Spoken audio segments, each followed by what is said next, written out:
A teraz na avizovanú tému. Vidieť a počuť priame svedectvá o tom, čo sa dialo v koncentračných táboroch, na ľudí pôsobí omnoho silnejšie ako čítanie článkov či dokumentov.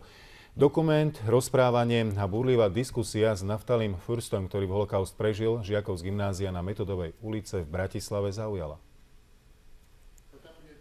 Detstvo Naftaliho Fürsta zmenila vojna. Do koncentračného tábora ho zobrali v 12 rokoch. Rodinný Petržalčan má 82, žije v Izraeli a o tom, čo spolu s ďalšími tisíckami detí prežíval, prišiel porozprávať aj žiakom v Bratislave. Ja to robím rád, lebo viem, že to je dôležité, aby sa na to pamätalo, ale není mi to tak ľahké vždy porozprávať.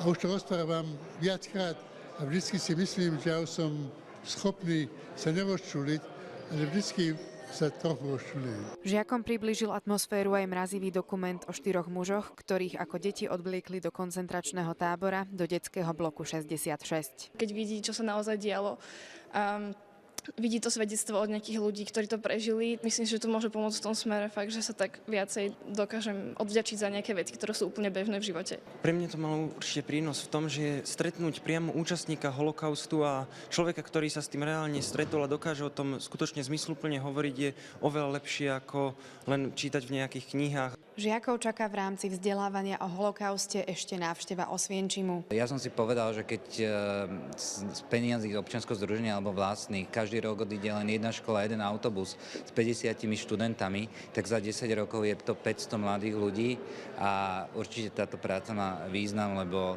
táto spoločnosť sa musí zlepšovať, byť tolerantnejšia, jedine takto budeme šťastní. Silvia Majerová, TA3.